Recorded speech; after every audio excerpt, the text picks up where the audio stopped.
la syarikalah wa rasulullah amma ba'd.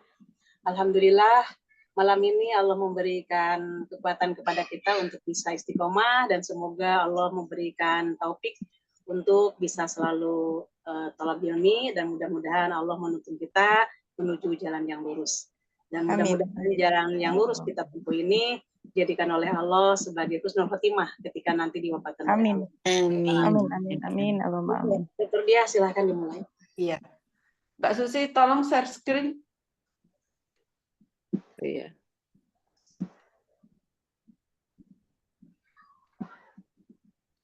Sudah ya? Iya. Oke. Ya. Ini kalau di sini berlaku sedang dalam beribadat itu agak susah judulnya, jadi saya ambil judul yang dari syarahnya, yaitu keringanan dalam beribadah untuk ketaatan ya. Iya, betul. Beribadah. Allah berfirman, tidakkah kami turunkan Al-Quran itu padamu, hai Muhammad, agar engkau mendapat celaka. Jadi maksudnya itu Al-Quran itu diturunkan bukan untuk membuat kita itu jadi kesusahan ya. Betul. Iya. Justru jadi dengan reward gitu ya. Jadi ini Quran itu memudahkan kita ya. Iya. Memudahkan kemana? Untuk ke akhirat nanti. Karena dunia ini hampir menuju jalan yang lurus. Menuju Allah jalan yang lurus ya. Kata Rasulullah ya. Aku diutus oleh Allah itu untuk menuju ala siratil mustaqim. Kata Rasulullah seperti itu. Aku diutus oleh Allah itu untuk mengajak umatku menuju jalan yang lurus. Lurus kemana? Yaitu lurus ke surga. Kalau orang yang tidak lurus berarti dia belok. Jadi tidak akan sampai ke surga. Cuman ironisnya banyak orang yang tidak mau ngaji. Penekanannya orang yang tidak mau belajar Al-Quran dan Sunnah. Padahal itulah jalan yang lurus. Kenapa mereka tidak mau ngaji? Karena mereka itu dilalaikan oleh dunia. Sehingga ketika mereka bekerja, maka pekerjaan itu menjadikan habis untuk waktunya, habis untuk tenaganya. Akhirnya dia itu waktunya ibadah tidak ada sedikit pun waktu untuk untuk melaksanakan. Monggo, Dr. Dia, lanjut. Baik. Allah menghendaki kemudahan padamu semua dan tidak menghendaki kesukaran untukmu semua. Ya. Jelas. Jelas ya. Cuman manusia sendiri yang menyukarkan diri. Waktunya sholat, tidak mau sholat. Waktunya puasa banyak yang tidak mau puasa. Jumatan pun demikian. Banyak para bapak-bapak, para orang dewasa yang tidak mau Jumatan. Padahal Allah sudah memberikan peringatan bahwa itu adalah jalanku yang lurus. Tapi banyak manusia yang tidak mau mengikuti jalan. Lanjut. Ya. Dari Aisyah radhiyallahu anha bahwasanya Nabi Shallallahu alaihi wasallam memasuki rumahnya dan di sisi Aisyah itu ada seorang wanita. Jadi ini ada tamu gitu ya. Ya. Beliau Shallallahu bertanya, "Siapakah ini?" Aisyah menjawab, "Ini adalah si Anu." Aisyah menyebutkan perihal sholatnya wanita tadi yang sangat luar biasa tekunnya. Kemudian Rasulullah bersabda, "Jangan demikian. Hendaklah engkau semua berbuat sesuai dengan kekuatanmu semua saja. Sebab demi Allah, Allah itu tidak bosan dalam memberikan pahala. Sehingga engkau semua yang bosan melaksanakan amalan itu. Adalah cara melakukan agama yang paling dicintai oleh Allah itu adalah apa-apa yang dikekalkan melakukannya oleh orang itu, yaitu tidak perlu banyak-banyak, asalkan terus berkelanjutan. Begitu ya, Ustaz ya. Ya, sedikit berkesinambungan ya. Iya. Contoh, kalau baca Al-Quran sendirian, maka tiap hari 1 halaman. Jangan sebulan sekali 1 juz. Nggak begitu. Kalau toh umpamanya tiap hari 1 juz, tiap hari 1 juz, ya tidak jadi masalah. Malah Allah itu senang. Dan Allah itu akan tetap menuliskan pahala bagi pelakunya. Akan tetapi boleh jadi mungkin pelakunya yang merasa berat terhadap amalan itu. Maka di sini hendaklah melakukan ibadah itu sesuai dengan kemampuan kita, sedikit berkesinambungan, insya Allah. Ustazah, siapa ya itu ya? Abu Bakar kalau nggak Ya. salah ya, yang mengerjakan semua amalan itu sampai mentok-mentoknya itu Abu Bakar ya? Iya, betul. Ya. Jadi ya puasa, ya sedekah, ya Siapa sholat, yang hari ini siapa yang hari ini bersedekah? Angkat tangan. Saya. Siapa yang hari ini mengantarkan jenazah? Saya. Siapa yang hari ini berpuasa? Saya. Siapa yang hari ini sholat malam? Saya. Semuanya ada pada Abu Bakar. Masya Allah. Nah, yang jadi pertanyaan, kita punya apa setiap hari? Ya. Apa yang sudah kita rutinitas setiap hari? Misalnya ini ya, Ustazah ya. Mudah-mudahan sholat Saya kita ini ada qobliyah badiahnya salah hari tidak pernah putus. Atau sholat duha yang tiap hari tidak pernah putus. Kemudian baca Al-Quran pun demikian.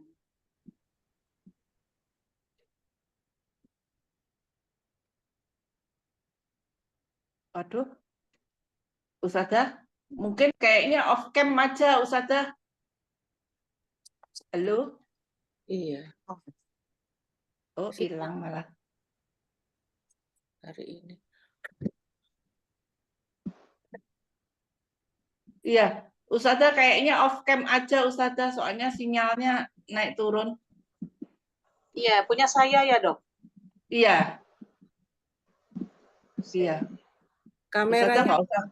Iya, kameranya Iya. dimatiin aja juga nggak apa-apa, Ustazah. Iya. Oke, coba. saya katanya lancar. Gini, Ustazah. Ini misalnya, ini saya aja. Saya itu demennya itu apa namanya? Ya kayak ginilah, bikin rangkuman begitu ya. Tapi misalnya terus baca Al-Qur'annya itu jadi berkurang. Yang setiap hari rutinnya itu baca ini hadis sama ini untuk dalam rangka bikin rangkuman, tapi sholat sunnahnya itu enggak seberapa. Kadang sholat sunnah, kadang enggak. Gitu, pemilihan mana yang lebih ini itu berdasarkan apa? Yang kita suka atau mana Disesuaikan. ada derajat yang lakukan ini lebih baik dalam sunnah-sunnahnya itu? Oh, boleh saya sampaikan kalau begitu. Di Muslim ya, Dok? Oke. Saya kira sudah sampai ke ya masalah Muslim, tapi kalau tidak ditunjukkan dalilnya, penasaran, ambil Muslim dulu. Betul sekali.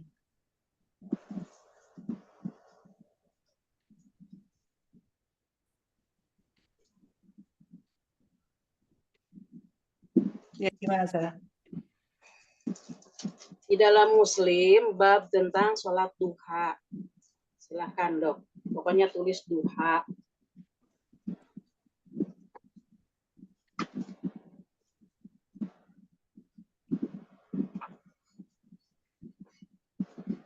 Sholat duha. Ini model ini. Bisa tiba-tiba yang ada belum adakah nanti macam surat tenaga tidak macam surat sunnah ketika ini yang mana saya Tidakkah Nabi mengerjakan sholat sunnah duha? Jawabnya tidak. Beliau mengerjakan sholat sunnah ketika duha karena baru tiba dari perjalanan jauh. Oh, jadi kalau pas Rasulullah ini perjalanan jauh, beliau nggak sholat duha ya? Ya, terus masalah sedekah, Dok. Saya gabung dengan masalah sedekah. Iya. Itu dikasih tanda juga.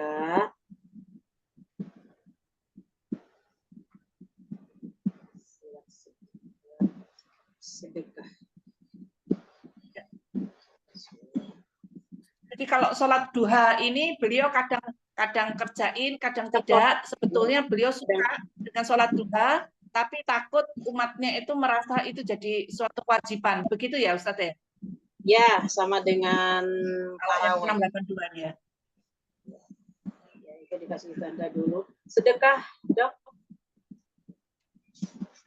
Kemarin sudah kita baca mungkin itu masalah sedekah.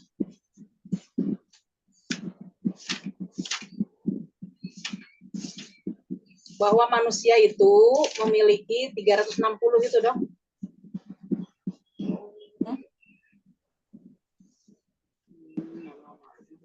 Apa Ustadz? Manusia itu memiliki persendian 360.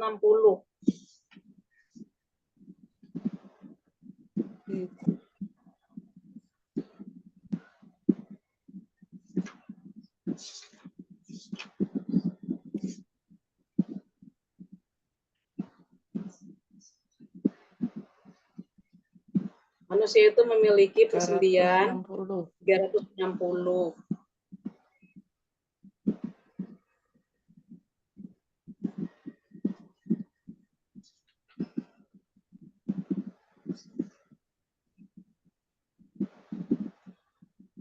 Persendian. Ya.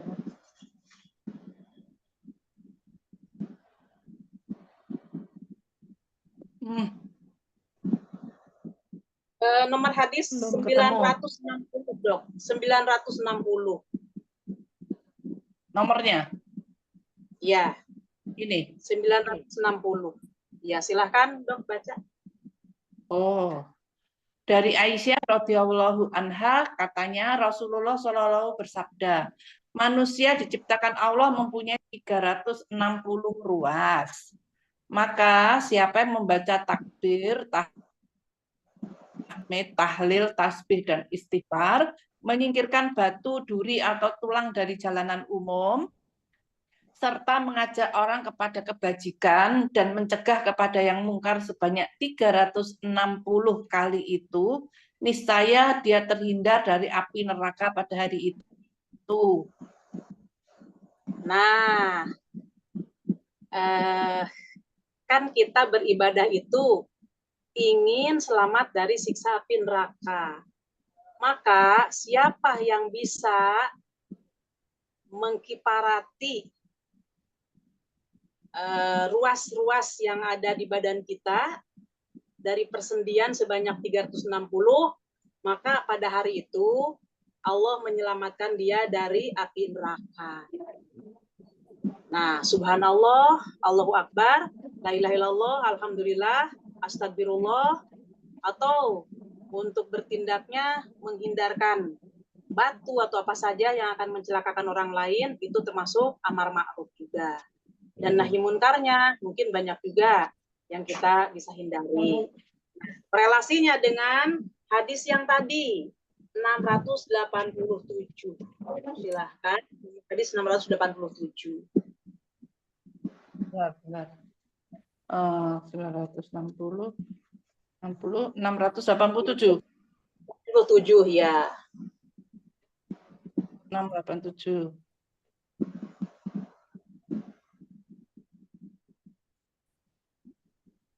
Hmm, 688 dah.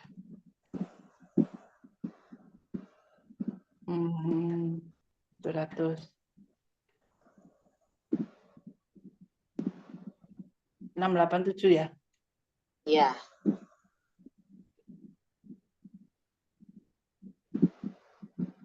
Silahkan, Dok, baca. Dari Abu Dzar radhiyallahu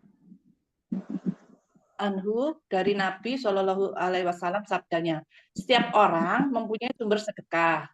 Tiap-tiap tasbih, tahmid, tahlil, dan takbir adalah sedekah. Amar ma'ruf sedekah, nahi mungkar sedekah, dan semuanya itu sama nilainya dengan 2 rakaat sholat duha. Nah, jadi ketika kita melaksanakan sholat duha 2 rakaat, insya Allah sebanding dengan kita melaksanakan kebaikan sebanyak 360. Maka ketika kita berbuat hanya 2 rakaat, tapi rutin kita laksanakan, insya Allah kita akan bebas dari api neraka. Itu dok mananya.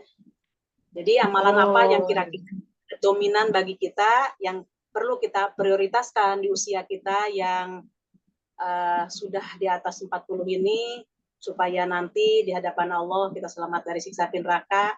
Lebih baik saya sarankan ini aja yang diambil.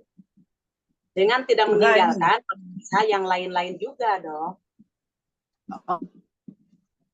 Oh, ya. Oke. Paham. Yang nomor 688 tuh juga bagus ya Ustazah.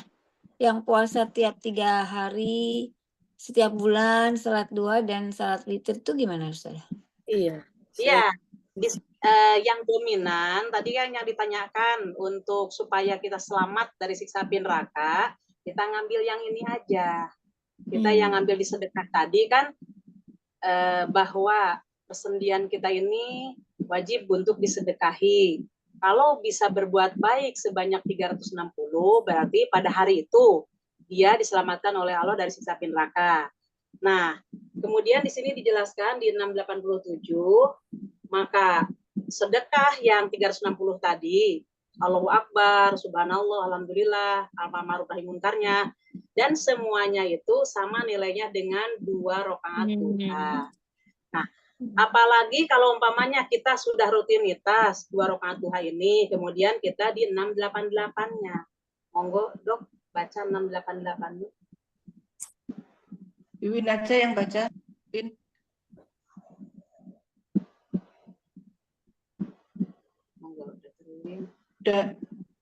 Dari Abu Hurairah radhiyallahu anhu katanya, sahabatku yaitu Rasulullah Shallallahu Alaihi Wasallam berwasiat kepadaku 3 perkara. Puasa 3 hari setiap bulan, sholat duha 2 rakaat, sholat witir sebelum tidur. Ya, ini berarti kita itu nanam saldo terus menerus. Kalau kita mampu untuk per bulannya, setiap bulannya itu puasa 3 hari. Mau pakai ayamul bid, monggo. Kemudian sholat duha udah tadi kan kita ambil diprioritaskan. Kemudian sholat witir sebelum tidur. Bahkan nanti kan ada tahajudnya. Setelah itu kita sesekali atau insya Allah kalau bisa sering dan bisa istiqomah, qobliyah badiyahnya, zuhurnya, asar, maghrib, isya, subuh, insya Allah. Jadi saldo.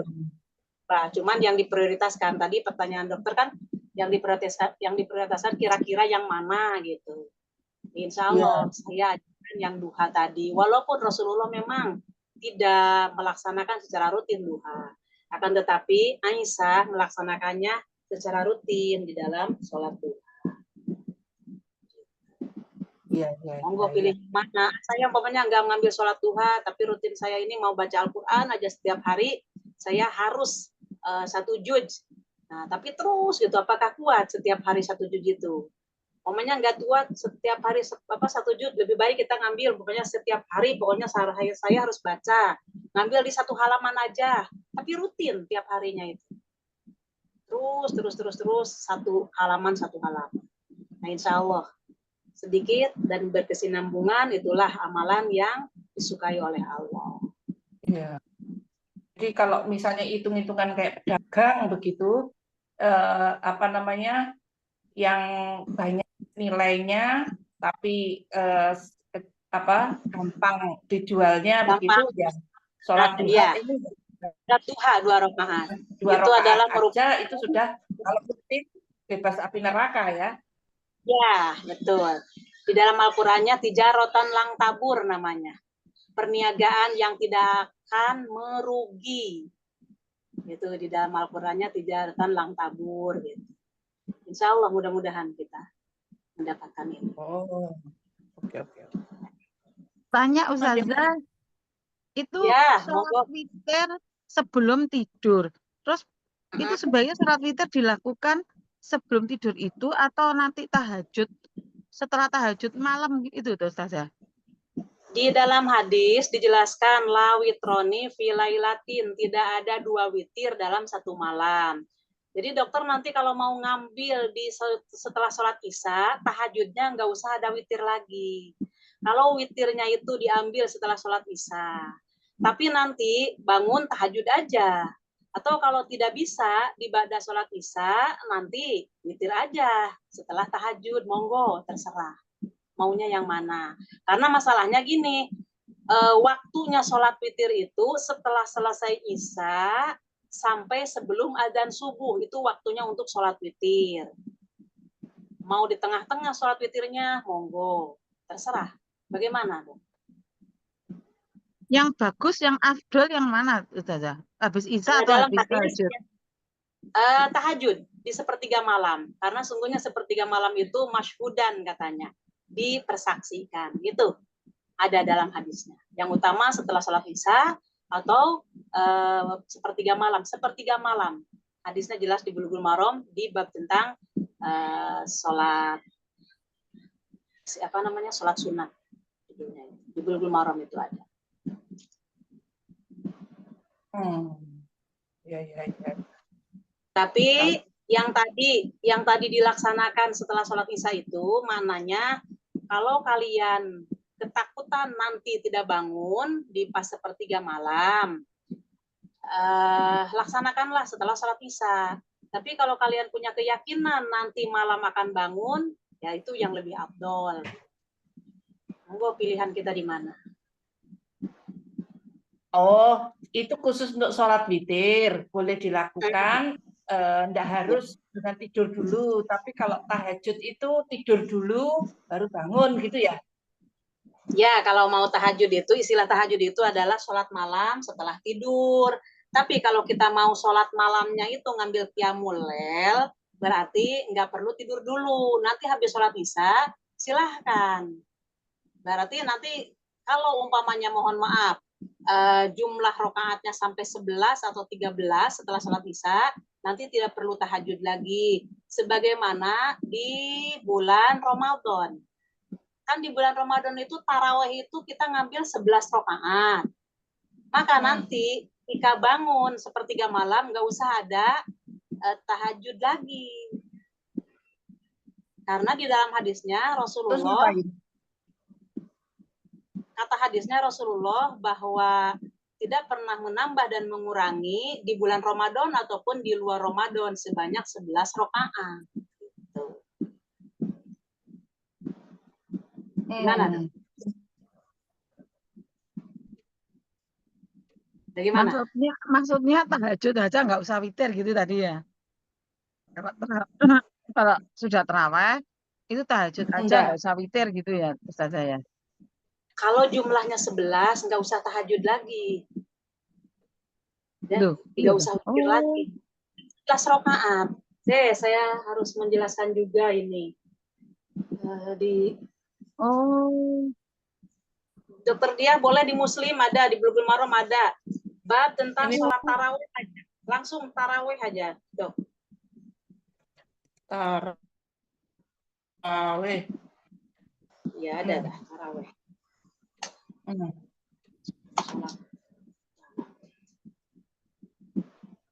Qiyamul lail, silahkan. Ini sudah tarawih ini. Ya, silahkan. Nomor hadisnya, Dok, sebentar saya lihat. Ya itu 733. Saya cari dulu.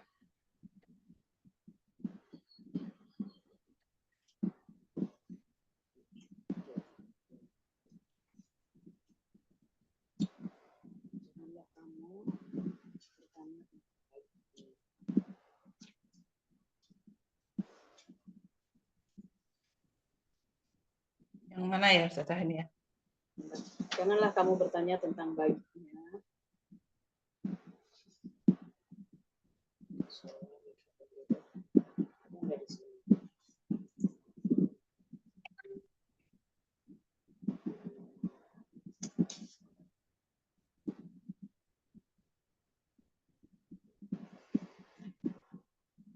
Yang 11 rakaat nggak ada di sini Muslim.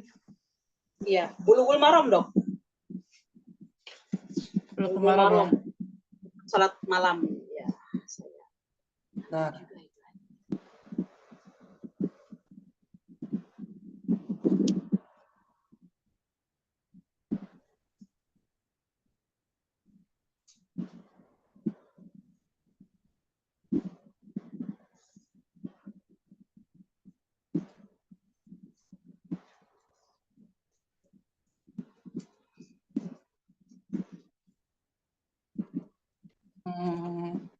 Tarawih.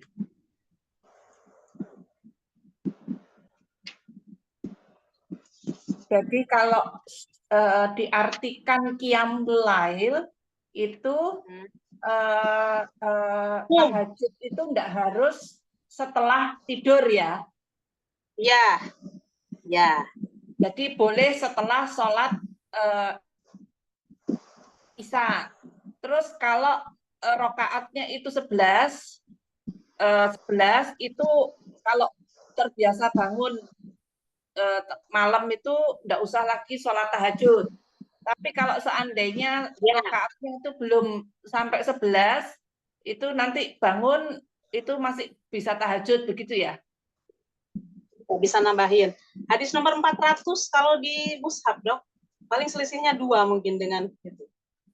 Judulnya sholat sunat, Dok. Di Bulughul Maram sholat sunat. Ya. Witir tuh hak. Bentar. Ini sudah qiyamul lail. Judulnya sholat sunat. Di Bulughul Maram sholat sunat. Nomor hadis 400. Paling selisihnya kan 2 waktu itu. Berarti 400 mungkin insya Allah. Oh ya, ini 402 ini. Oke, silakan dibaca. Coba Dian, boleh dibaca Dian. Belum di Zoom,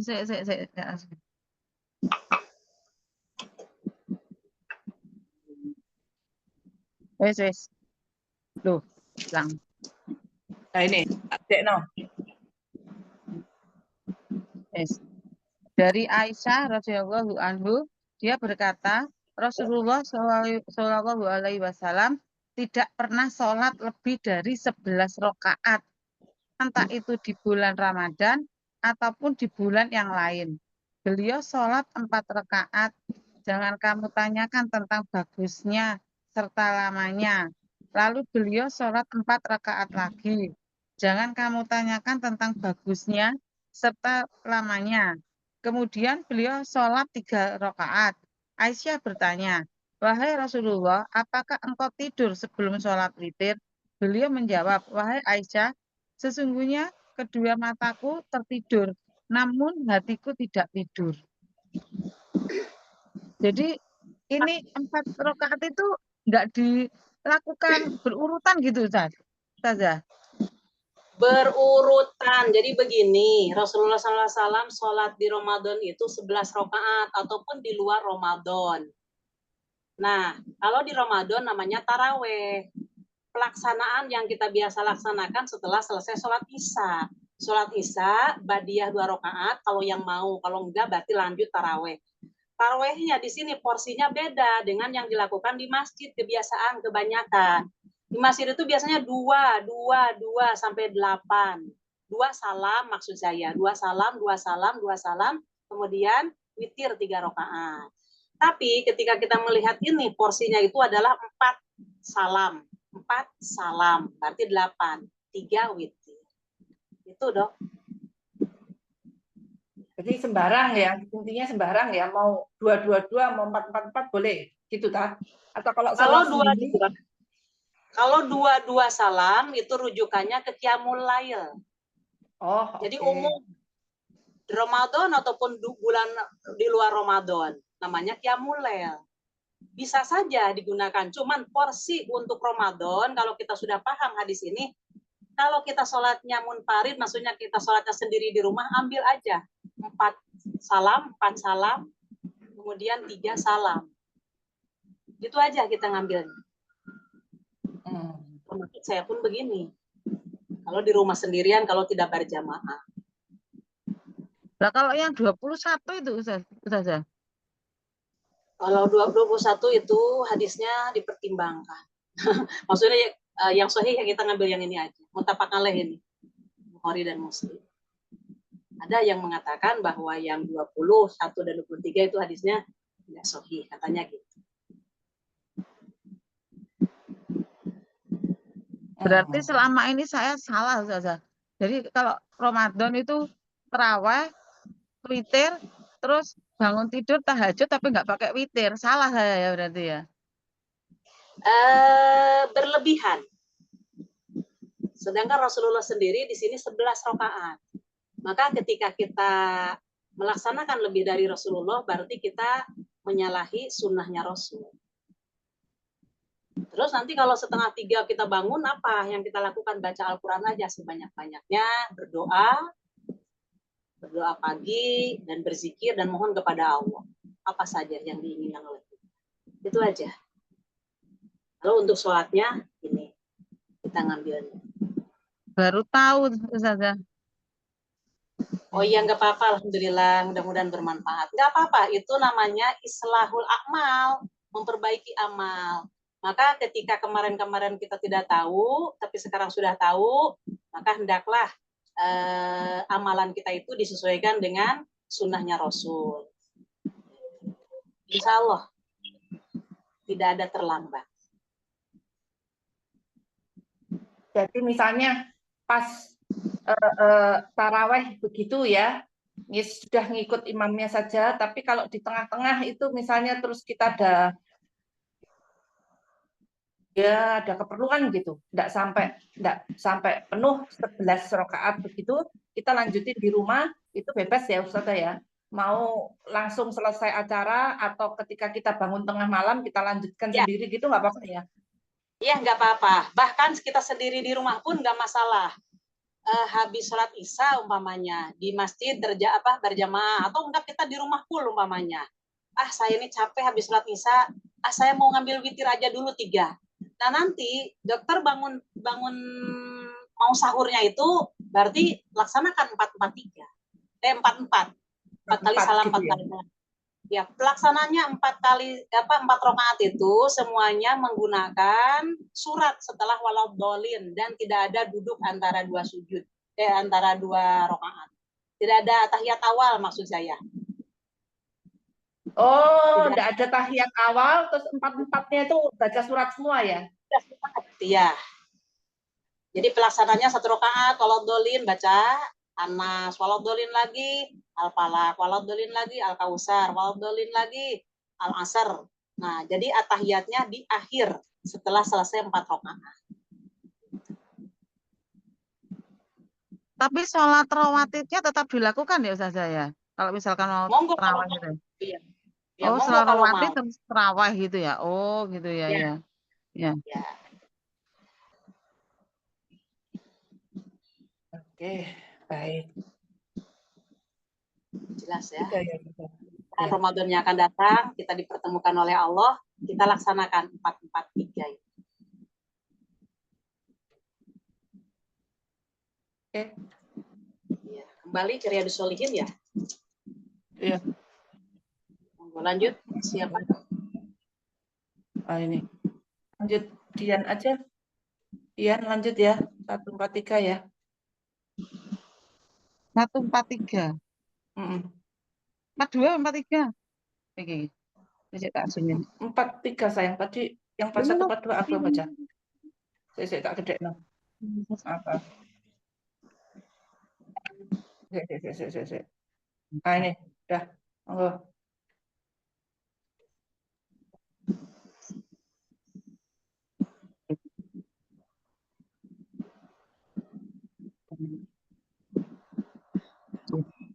Dari Anas radhiyallahu anhu katanya ada 3 macam orang yang datang ke rumah istri-istri Nabi Shallallahu Alaihi Wasallam menanyakan tentang hal bagaimana ibadahnya Nabi Shallallahu Alaihi Wasallam. Kemudian setelah mereka diberitahu, lalu seolah-olah mereka menganggap amat sedikit saja ibadah beliau Shallallahu Alaihi Wasallam itu. Mereka lalu berkata, di manakah kita ini? Maksudnya kita ini jauh perbedaannya kalau dibandingkan dari Nabi Shallallahu Alaihi Wasallam. Sedangkan beliau ini telah diampuni segala dosanya yang lampau dan yang kemudian. Seorang dari mereka berkata, adapun saya ini, maka saya bersembahyang semalam suntuk selama-lamanya. Yang lain berkata, adapun saya, maka saya berpuasa sepanjang tahun dan tidak pernah saya berbuka. Yang seorang lagi berkata, adapun saya menjauhi para wanita. Adapun saya, maka saya menjauhi para wanita. Maka saya pun tidak akan kawin selama-lamanya. Rasulullah SAW kemudian mendatangi mereka lalu bersabda, engkau semuakah yang mengatakan demikian, wahai demi Allah, sesungguhnya saya ini adalah orang yang bertakwa di antara engkau semua kepada Allah dan tertakut kepadanya. Tetapi saya juga berpuasa dan juga berbuka. Saya pun bersembahyang, tapi juga tidur. Juga saya suka kawin dengan para wanita. Waduh, aku suka kawin. Maka barang siapa yang enggan pada cara perjalananku, maka ia bukanlah termasuk dalam golonganku. Oh, berarti Paham, Rasulullah itu Dok, ya? mencontohkan manusia yang seharusnya ya nggak puasa terus sholat terus menjauhi duniawi gitu ya, saya. Ya, tidak berlebih-lebihan dalam agama. Disinilah menunjukkan bahwa sahabat 3 orang yang datang kepada Aisyah itu menanyakan kepada Aisyah bagaimana cara ibadah Rasulullah. Begitu dijelaskan cara ibadah Rasulullah, mereka introspeksi, loh ternyata ibadahku ini yang belum dijamin oleh Allah masalah ampunan jauh dengan Rasulullah. Akhirnya orang yang 3 tadi berikrar, yang satu saya akan sholat sepanjang malam. Yang satu lagi, ya kalau saya ini akan puasa setiap hari sepanjang tahun. Yang satu lagi, kalau begitu saya tidak akan nikah selama-lamanya. Pokoknya saya akan ibadah terus kepada Allah. Tuh. Mendengar seperti itu keterangan dari orang 3 itu, Rasulullah berkata, kalian yang mengatakan seperti itu, demi Allah, aku ini orang yang paling takut kepada Allah katanya. Akan tetapi aku ini puasa, aku ini buka, dan aku ini tidur, aku pun sholat, dan aku beristri.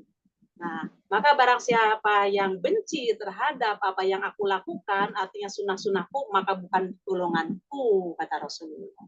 Artinya kita melaksanakan ibadah itu jangan berlebih-lebihan, disesuaikan dengan kemampuan. Nggak perlu terlalu soleh ya. Boleh mengatakan seperti itu. Tidak perlu terlalu soleh. Apakah yakin? Ya, Dok, monggo. Kalimatnya menggunakan kalimat sederhana. Baik. Yang penting yang wajib jangan ditinggalkan ya, Dok. Iya. Ngaji, menuntut ilmu, secara syar'i itu wajib. Berdampingan dengan sholat, sama itu. Maka jangan ditinggalkan ngaji. Siapapun pembimbingnya, dimanapun tempatnya. Oke. Lanjut, kalau sudah paham. 144, monggo, Mbak Susi. Ya, 144 dari Ibnu Mas'ud radhiyallahu anhu bahwasanya Nabi Shallallahu Alaihi Wasallam bersabda, binasalah orang-orang yang memperdalam-dalamkan. Beliau Shallallahu Alaihi Wasallam menyabdakan ini sampai 3 kali banyaknya, yaitu al-mutanabbi'un, yaitu orang-orang yang dalam-dalamkan serta memperkeraskan sesuatu yang bukan pada tempatnya. Ya. Ini maksudnya mempersulit gitu ya Ustazah? Memberatkan diri sendiri. Memberatkan diri sendiri ya. Seperti ada ruksoh, ada kemudahan untuk melakukan sholat jamak ketika kita Jalanan. safar, ya kita nggak mau kalau nggak misalkan 4 rakaat gitu ya. Maksudnya begini ya Ustazah. Atau dia berjanji selain dari hal yang wajib. Pokoknya saya ini bernazar kepada Allah, setiap malam saya akan membaca 1 juz. Itu namanya bernazar. Jadi kalau dia meninggalkan dosa. Gitu. Jadi terus dia dipakai itu. Kan termasuk Amr bin As. Amr bin As itu begitu. Kata Rasulullah masalah puasa. Saya kuat, saya kuat, saya kuat. Kata Rasulullah, lakukanlah sesuai dengan kemampuanmu. Allah itu menyukai yang sedikit tapi kesinambungan.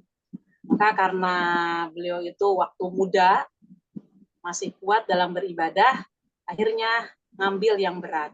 Begitu sudah sepuh, Allah memberikan usia yang panjang, apa kata-katanya beliau? Kalau toh aku dulu, waktu disarankan oleh Rasulullah mengambil yang ringan, berarti saya sekarang masih mampu.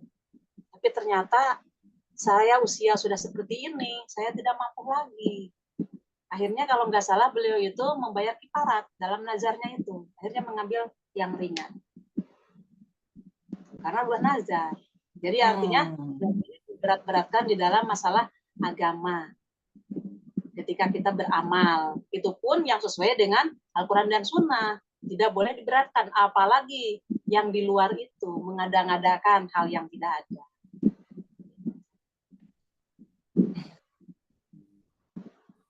Loh, Ustazah, kalau gini gimana? Tahajud, ini kali tahajud cuma 2 aja gitu. Terus, loh, Halo? Saya mati share screen saya. Tahajud 2 rakaat. Terus tetap tahajud sih besoknya, tapi 11 rakaat begitu. Maksudnya rutin tahajud, cuman rakaatnya itu enggak rutin. Kadang 11, kadang 4, kadang itu.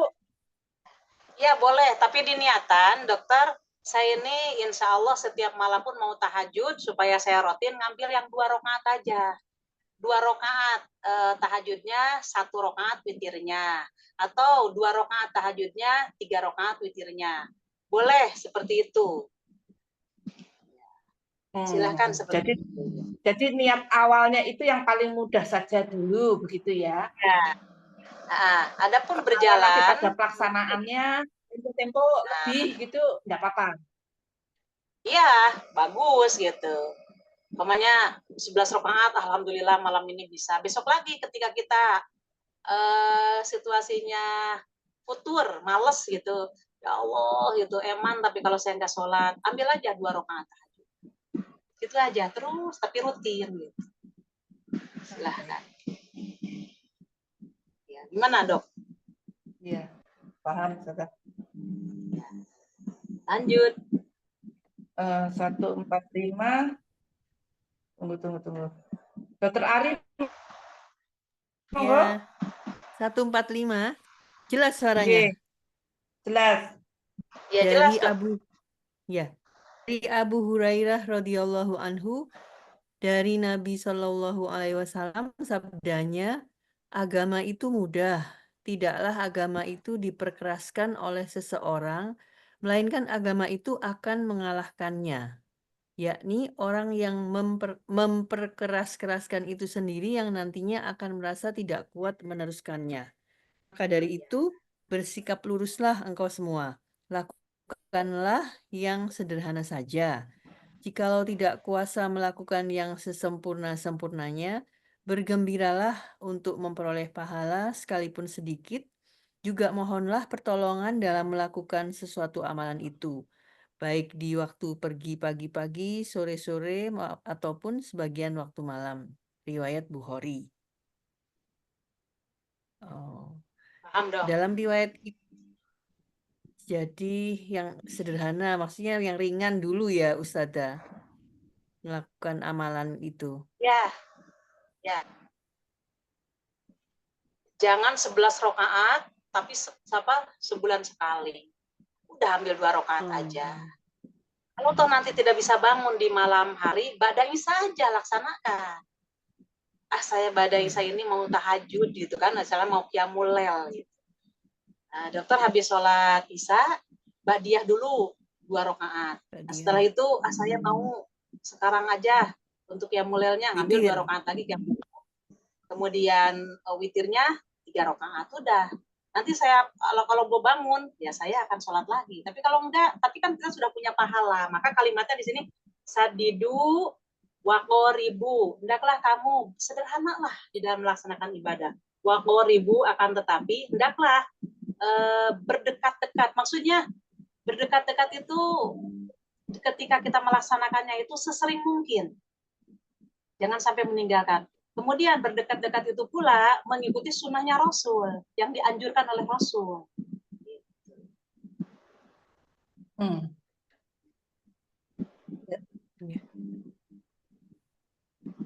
Jangan 1 juz tapi sebulan sekali. Lebih baik kita 1 halaman aja. Ringan itu baca 1 halaman insya Allah. Tapi rutin.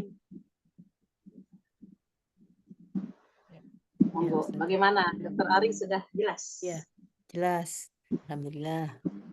Makasih Ustazah. Monggo, Dokter Biar lanjut. 146, Mbak Uria, monggo. Tadi belum selesai dia. Keterangan itunya, keterangan kata-katanya. Oke. Kamu pengen baca? Monggo, bacaan kalau Dalam riwayat Imam Bukhari lainnya disebutkan, berlaku luruslah, lakukanlah yang sederhana, pergilah di waktu pagi, juga di waktu sore, serta sebagian di waktu malam. Berbuatlah sederhana, tentu engkau semua akan sampai pula pada tujuannya. Adin itu dirafakkan karena merupakan maf'ulnya fi'il yang tidak disebutkan fa'ilnya. Ada pula yang mengatakan bahwa itu harus dinasobkan. Ada yang meriwayatkan dengan lafaz lan yushaddad dina ahadun, artinya tidak seorang pun yang hendak memperkeraskan agama tersebut. Sabda Rasulullah SAW, illa gholalabahu, artinya melainkan agama itu mengalahkannya, yakni bahwa agama tadi mengalahkan orang itu, dan dengan sendirinya orang yang memperkeras-keraskan sendiri itu akhirnya akan lemah untuk menghadapi agama tersebut. Sebab banyak jalan yang perlu ditempuhnya. Ya, seperti orang tersebut, saya ini pokoknya tiap malam itu mau tahajud. Sampai 11 rakaat saya. Mungkin dalam jangka seminggu semangat. Begitu setelah seminggu, aduh malesnya minta ampun. Nah itu berarti memberatkan diri. Termasuk masalah puasa. Saya pokoknya mau puasa Daud. Ya mungkin baru 1 minggu puasa Daud dia kuat. Ya begitu selanjutnya. Maka nggak usah ngambil puasa Daud. Ambil aja yang hari Senin, hari Kamis saja. Ambil yang sederhana, yang sesuai dengan kemampuan kita. Kalau lagi imannya naik kan memang semangatnya tinggi gitu. Seolah-olah mau rutin, tapi justru kita yang dikalahkan oleh agama. Maksudnya dikalahkan oleh agama, kita tidak bisa melaksanakan rutinitas. Itulah keterbatasan manusia. Jadi niatnya pokoknya enggak nazar gitu ya? Ya. Tapi usahakan untuk diprioritaskan salah satu. Yang tadi itu, yang dokter yang bertanya tentang, yang penting kita kan selamat dari siksa neraka. Ambil aja sholat duha. Jangan sampai beda gitu. Kalau umpamanya nanti di hari yang lain semangat sholat duha, ambil yang 8 rakaat. Umpamanya kita 2 rakaat salam. Tambah lagi 2 rakaat lagi. 2 rakaat lagi dan 2 rakaat lagi. Sudah. Tapi niatkan, saya tiap hari itu insya Allah mau sholat duha. Sebenarnya 2 rakaat. Tapi kalau kita lagi semangat, tambah lagi di atas 2 rakaat. Boleh. Jangan sampai ninggalkan yang 2 rakaat aja. Untuk keistiqomahannya. Lanjut ya Ustazah. Monggo dok, lanjut. Ghotwah ialah bepergian pada pagi hari dan rauhah pada sore hari, sedang ad-dulyah ialah pada akhir malam. Ini semua adalah sebagai kata kiasan atau perumpamaan.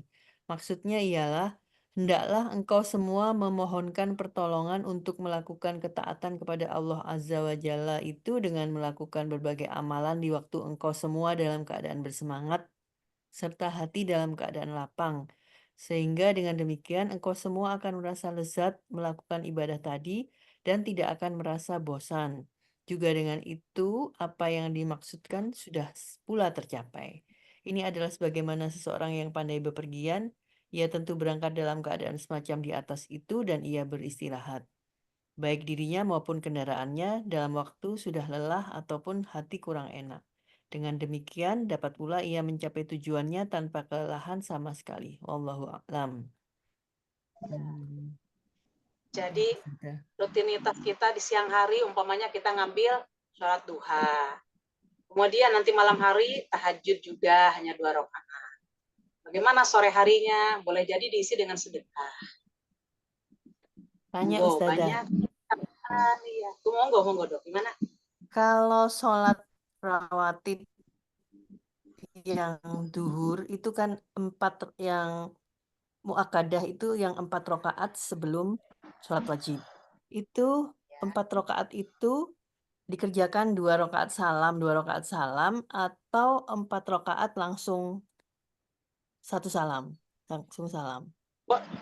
Boleh dua-duanya. Ketika Oh, melaksanakan 4 rakaat salam, dokter nggak usah pakai, boleh seperti sholat zuhur persis, tapi niat yang Oh. membedakan. Artinya Iya. ada tahiyat awal. Berarti rakaat ketiga dan ke rakaat keempatnya tidak usah baca surat. pakai surat. Iya. Persis seperti sholat zuhur, akan tetapi niatnya yang membedakan. Jadi ketika kita qobliyahnya 4 rakaat persis seperti sholat zuhur, nah itu niatnya hanya niat sholat sunatnya aja. Nah nanti kalau setelah itu Baik. kita udah pasti harus sholat zuhur. Atau pelaksananya 2 rakaat salam boleh. Atau 1 kali salam sebanyak 4 rakaat boleh. Setiap rakaat pakai surat semua. Iya, iya. Kalau yang ba'diyatal duhur itu 2 rakaat yang muakkadah ya, Ustazah? Ya, itu ada kalimat muakkadah itu adalah pemahaman para ulama. Di dalam hadisnya langsung tidak ada hal-hal yang muakkadah. Oh. Kenapa dikatakan muakkadah? Ya Rasulullah melaksanakan seperti itu. Rasulullah melaksanakan qobliyah zuhur itu 4 rakaat dan badiahnya 2 rakaat. Akan tetapi di Bulughul Maram jelas barang siapa yang melaksanakan sholat qobliyah zuhur 4 rakaat dan badiah zuhurnya 4 rakaat, maka haramlah Dijauhkan dari dia. neraka.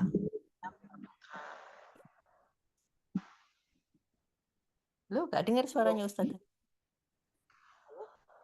Hilang suaranya. Lagi ya saya. Gimana sekarang? Sudah. Sudah, sekarang. Sudah. Gimana Diulang dong? lagi Ustazah? Ulang Ustazah. Diulang lagi Ustazah, yang muakkadah itu tidak ada di Bulughul Maram. Di dalam hadis, kalimat muakkadah itu tidak ada. Kalimat muakkadah itu adalah pemahaman para ulama. Karena Rasulullah melaksanakan atau yang dilaksanakan sholat rawatib itu oleh Rasulullah dilaksanakannya. Maka yang lainnya di situ tidak disebutkan Rasulullah melaksanakan, tapi Rasulullah menganjurkan dengan qauliyahnya. Kan ada sunnah Rasulullah itu ada 3. 1 sunnah qauliyah, 2 sunnah fi'liyah, dan ketiga sunnah takririyah. Sunnah qauliyah adalah suatu amal ibadah yang dibolehkan dengan anjuran ucapan Rasulullah. Yang kedua, ibadah yang Rasulullah pun melaksanakannya. Yang ketiga, Rasulullah tidak melaksanakan dan tidak berkata, tapi ada sahabat yang melakukannya. Tapi Rasulullah itu membiarkannya, artinya diakui, jadi boleh gitu. Nah, yang muakkadah tadi, qobliyahnya Rasulullah melaksanakan 4 rakaat. kemudian badiahnya 2 rakaat, maka itu dia katakan muakadah, kata para ulama. Kalau hadis sendiri tidak mengatakan itu muakadah.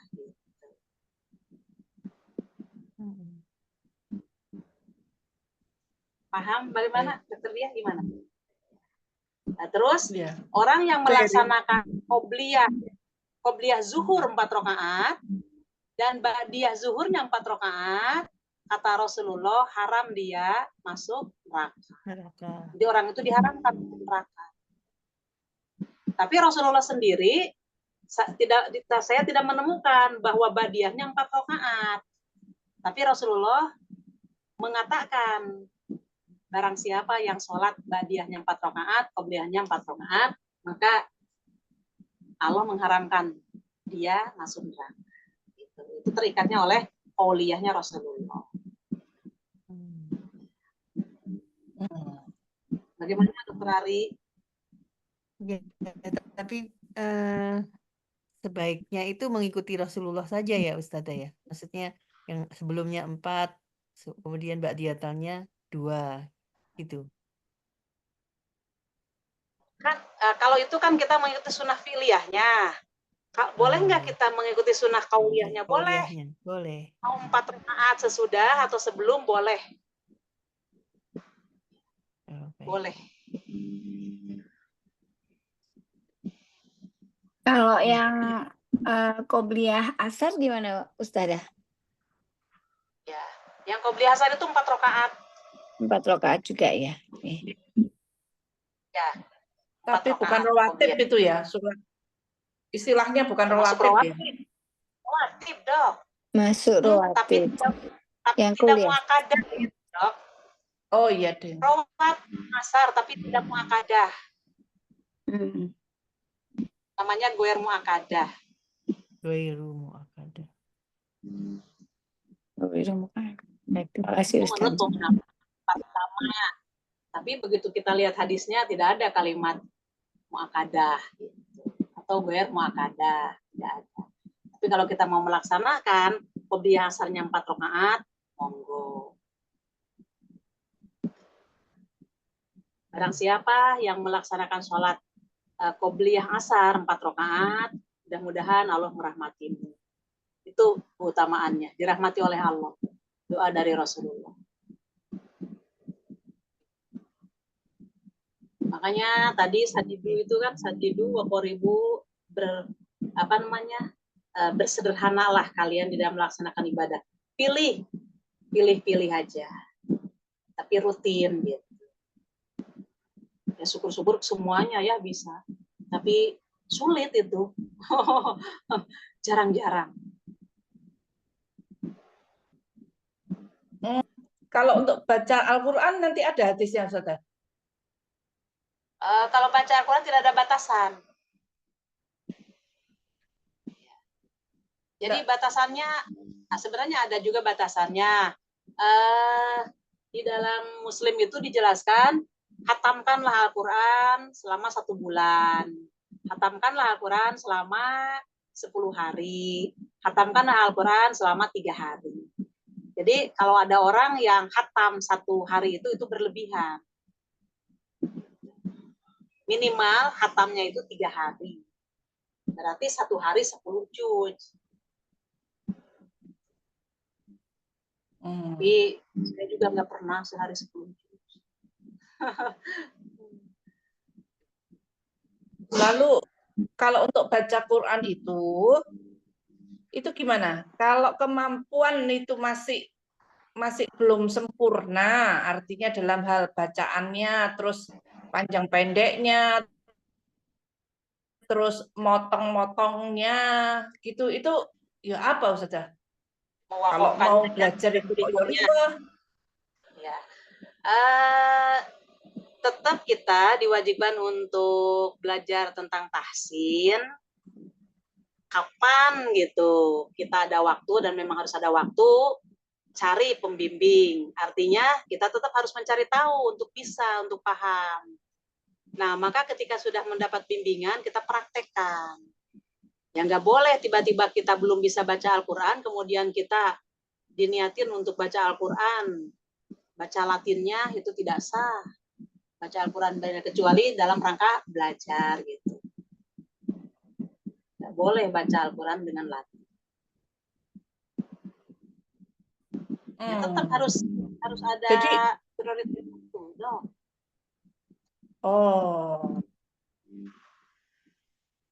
Intinya itu lebih aman itu cari pembimbing, terus pada saat prosesnya itu kita baca itu ya enggak apa-apa juga kalau salah-salah karena prosesnya sudah akadnya itu sudah belajar begitu ya.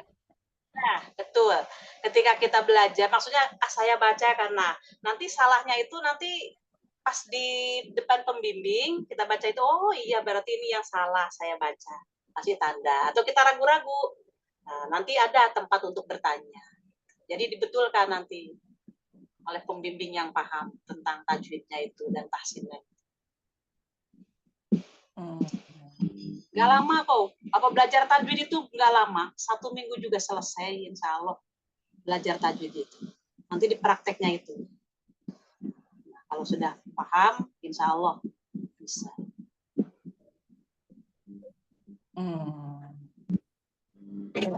Oke. Jadi sepanjang yang penting kita berakad dulu untuk belajar gitu ya. Nanti Ya. sambil jalan memperbaikinya itu ya sambil jalan, tapi ya tetap dibaca begitu ya. Ya, betul.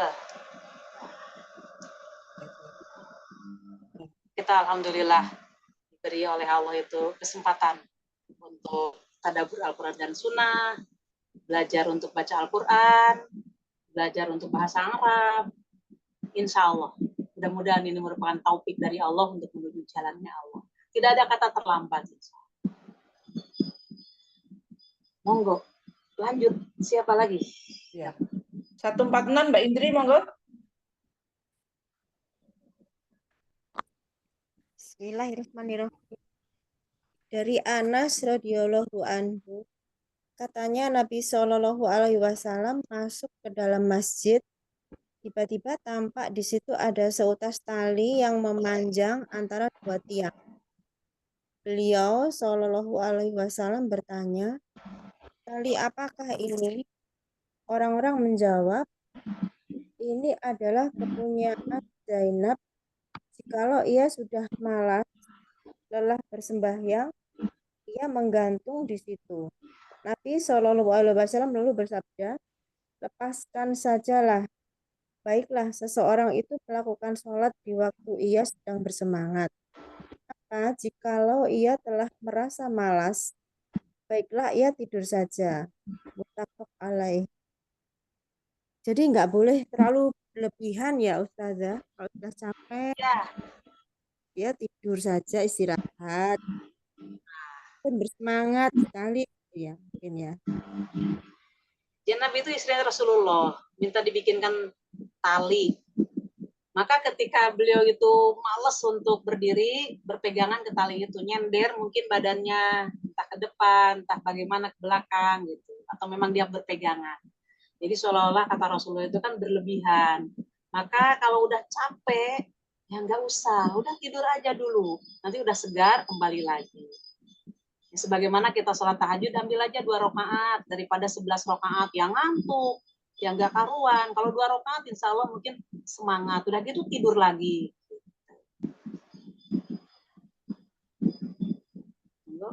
Ada yang belum jelas? Ya, sudah jelas, Ustazah. Monggo Dokter Dia, lanjut. 147 Mbak Uria.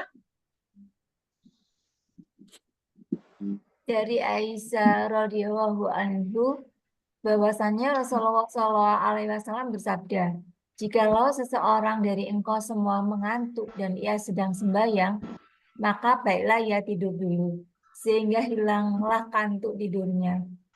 Sebab sesungguhnya seseorang dari engkau semua itu jikalau bersembahyang sedang ia mengantuk, maka ia tidak tahu, barangkali ia memulai memohonkan pengampunan kepada Allah, tetapi ia lalu mencaci maki dirinya sendiri. Error ya kalau lagi ngantuk itu, Iya. bacaannya enggak jelas. Ya, apa yang dibaca barusan itu lagi sholat. Maka ketika kita mohon maaf jam 11, jam 12 ini, aduh ya Allah, jam 12 itu kan sudah masuk zuhur. Tuh ngantuk-ngantuknya. Udah kita tidur aja. Boleh jadi mungkin nanti 1:30 bisa bangun.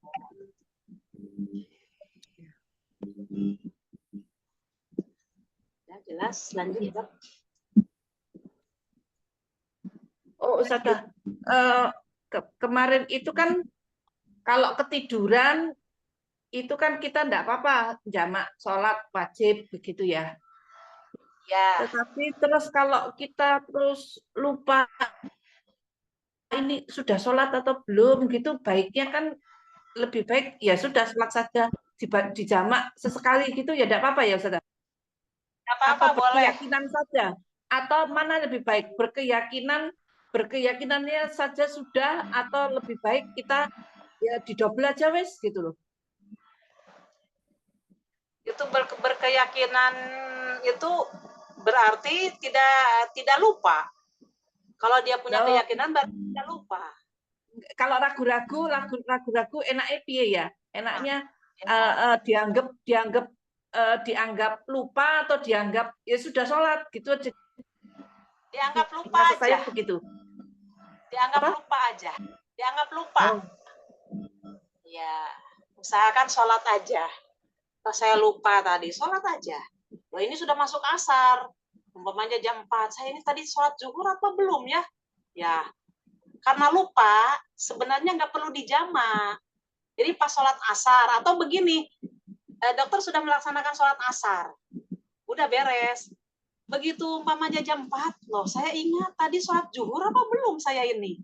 Maka hendaklah sholat pada waktu itu, pada waktu dokter ingat, untuk menghindarkan keraguan-raguan tadi. Jadi kita sholat zuhur dulu sudah lewat, sudah ngobrol, sudah apa. Loh saya ini tadi ragu-ragu, sudah sholat zuhur apa belum ya? Ambil yang belum aja. Gitu. Berarti sholat aja pada waktu itu, setelah selesai sholat asar. Dan kita pun sudah kemana-mana, boleh jadi seperti itu. Laksanakan pada waktu kita ingat. Kalau niat dijama, ya nggak bisa dijama, wong sholat asar kita sudah dilakukan.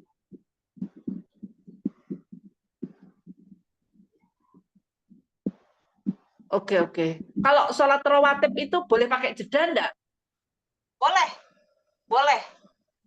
Seperti gini, zuhur sama asar, zuhur ada rawatib qobliyah badiyah. Kita qobliyah dulu 2 rakaat. Sudah gitu, saya lapar ini, silahkan makan dulu. Nah, nanti setelah makan lanjut sholat zuhurnya 4 rakaat. Nah, setelah itu ada tamu, boleh jadi ya layani dulu tamu. Nah, tamu sampai jam 2, di jam 2 kita sholat qobliyah badiyahnya 2 rakaat. Boleh, silahkan.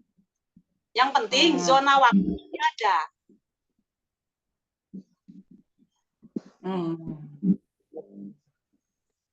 Iya. Oke.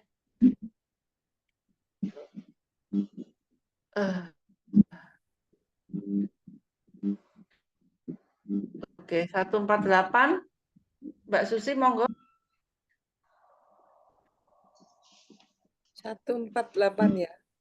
Dari Abu Abdullah, yaitu Jabir bin Samurah radhiyallahu anhuma, katanya, saya pernah bersembahyang dengan Nabi Shallallahu Alaihi Wasallam beberapa sholatan. Maka keadaan sholat beliau Shallallahu Alaihi Wasallam itu adalah sedang dan khutbahnya pun sedang pula. Ini maksudnya sedang itu ucapan khasdan, maksudnya antara panjang dan pendek, yakni sederhana. Ya, artinya ketika Rasulullah menjadi imam, maka tidak memberatkan makmumnya. Jadi Rasulullah bacanya yang pendek-pendek. Khutbahnya pun yang pendek-pendek. Kasihan kalau di situ ada sepuh-sepuh atau ada orang yang memiliki hajat. Di Tapi sini, kalau sholat iya. Sholatnya yang dimaksud sholat apa ini ya, Ustazah? Sholat fardu atau sholat Jumat ini ya? Sholat di sini kata-kata yang ada di sini, pakana sholatuhu qasdan wa khutbatuhu qasdan. Sholat Jumat kan ada khutbahnya. Iya, ya, Jumat ya maksudnya ya. Iya. Ya, Ustazah. Makasih. Ya, lanjut, Dokter Baik. Dia. 149, monggo Dokter Wiwin.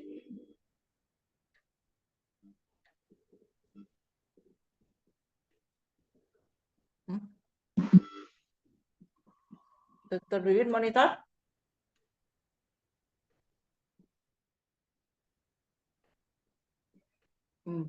Dokter Ari. Ya, sorry ini internetnya nggak stabil. Mudah-mudahan bisa terdengar ya. Oh iya bisa Win. Terdengar kah? Dengar. Dok.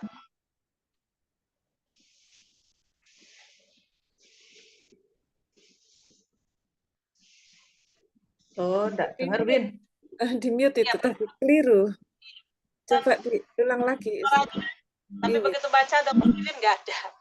Iya, ini internetnya naik turun. Mungkin saya nyimak aja dulu ya. Iya, oke. Ada, tapi barusan suaranya ada. Iya, tapi tahu-tahu di tengah-tengah hilang nanti Ustazah. Oh gitu, monggo. Bagaimana Iya. baiknya Dokter Dia? Mbak Indri, monggo Mbak Indri. 149.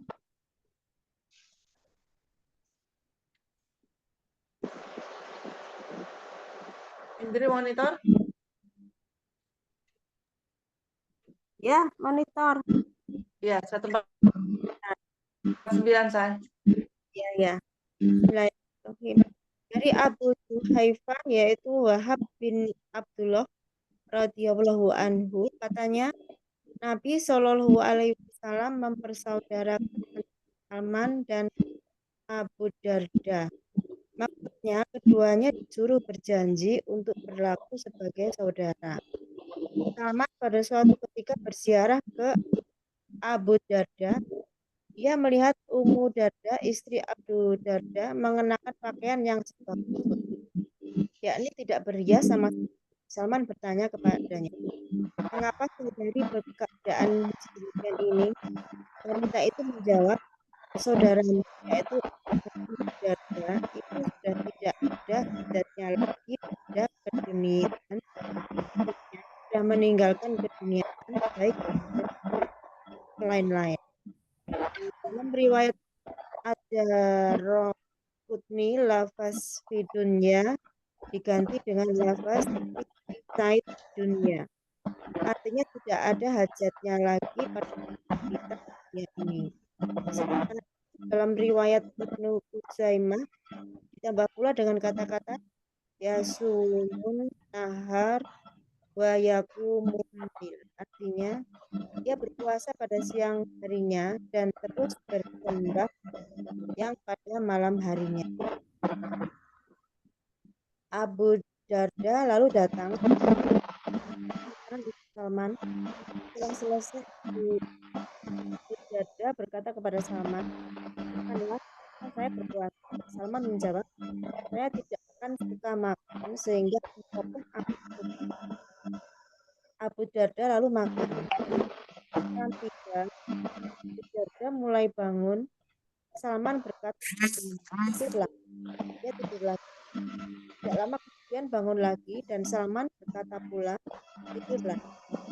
Sudah setelah tiba akhir malam, pada Abu Darda, bangun semuanya terus bersembahyang. Salman lalu berkata, sungguhnya untuk Tuhanmu itu tidak ada hak atas dirimu. Untuk dirimu sendiri juga ada hak. Untuk keluargamu pun. Maka berikanlah kepada setiap yang berhak itu. Jadi ini kelihatannya ini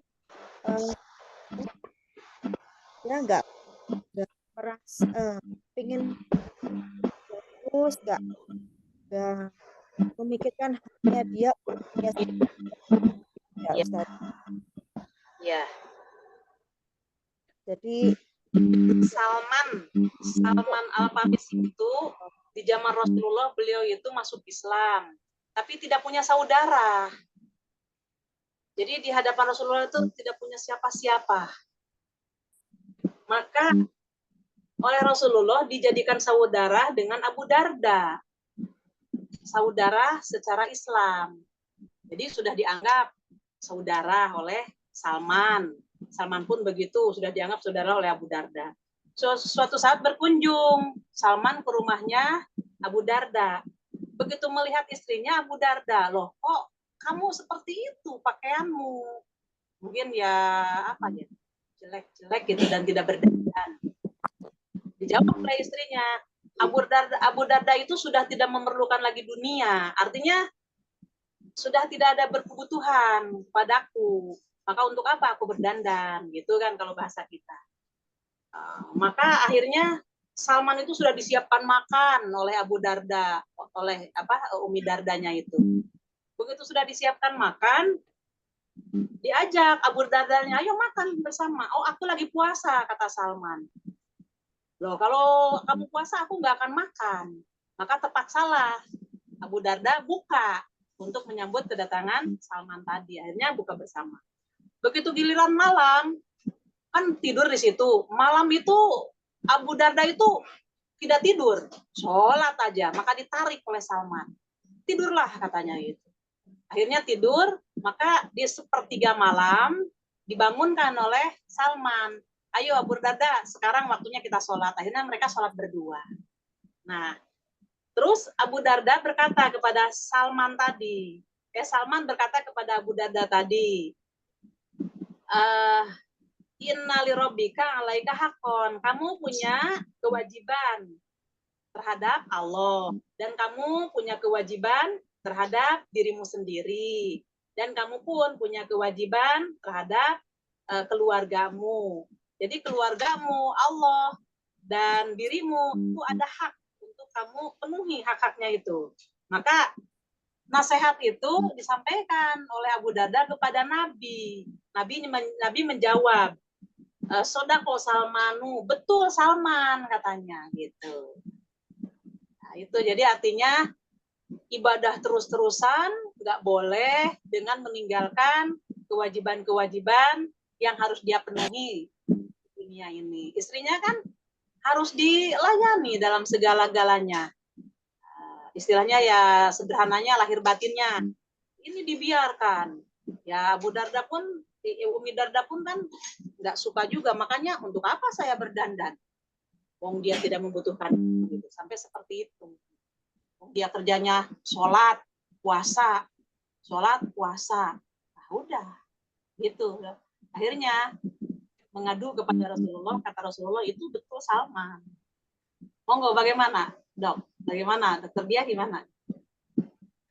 Ya, sudah. Ya, tidak melampaui batas.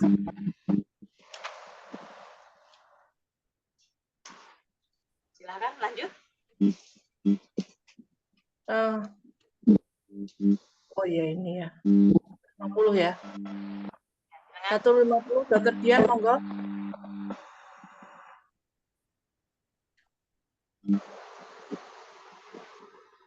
Dian. Nomor berapa dia? 150.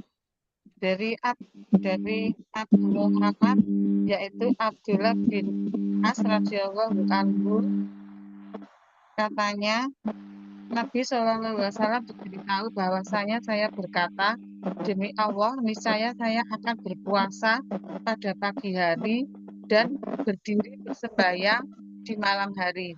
Maksudnya, setiap hari siangnya berpuasa dan malamnya bersembahyang sunnah selama hidupku.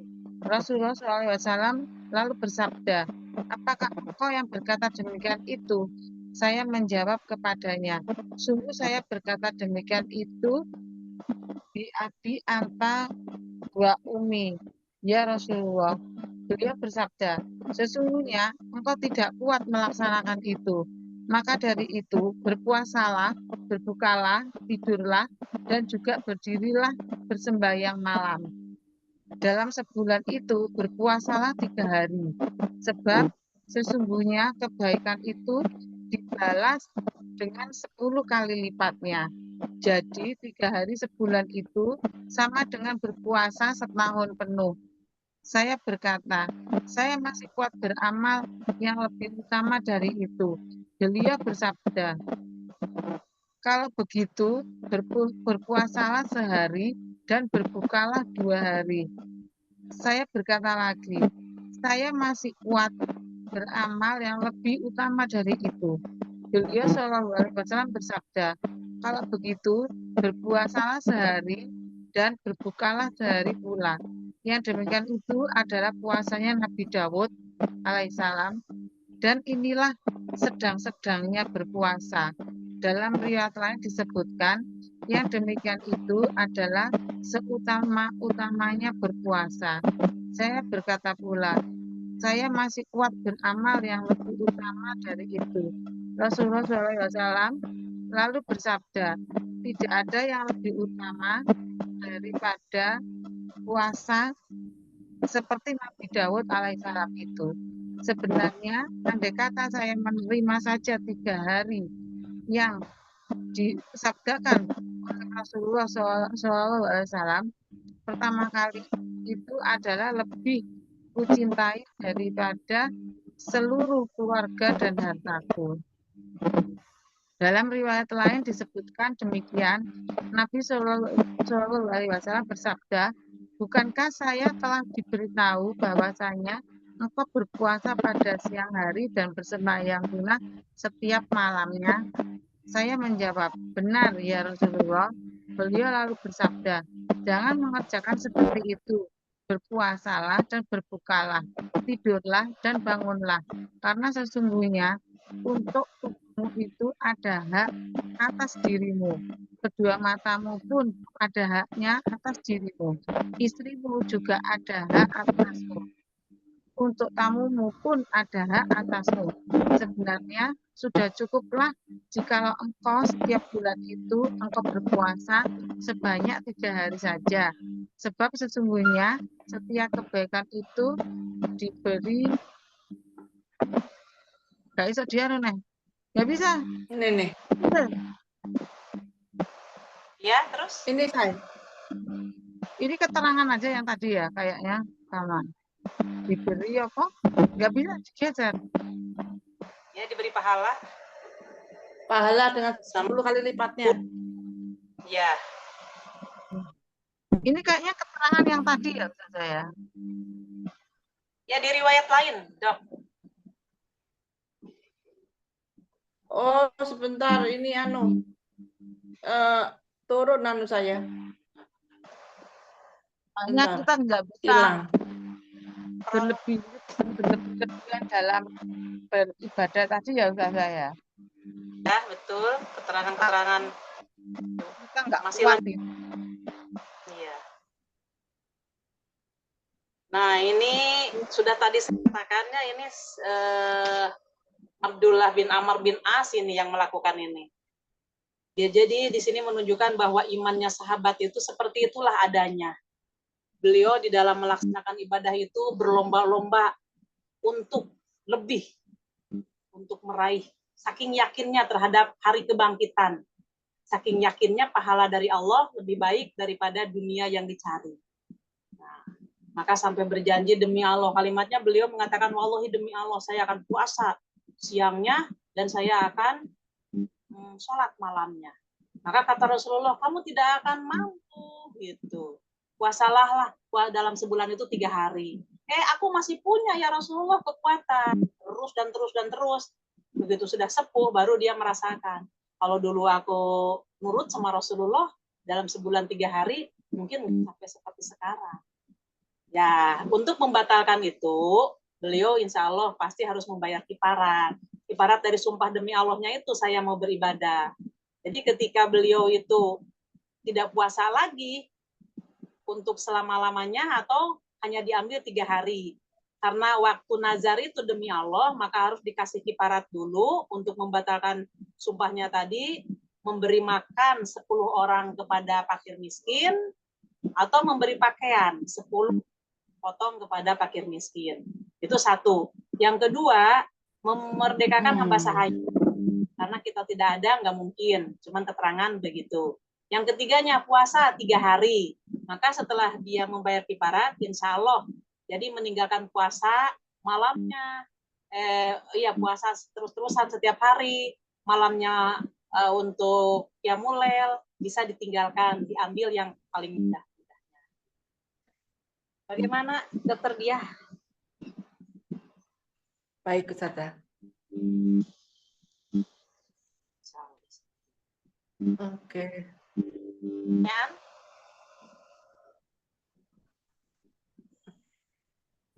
Gimana Dok? Ada pertanyaan kah? Ya. Ustazah, boleh Jadi pertanyaan? meski kalau kita berazam demi Allah, Bismillah tak niati paling kecil gitu loh. Kalau kita demi Allah begitu, artinya kalau itu sampai terlanggar, kita bayar kifarat ya.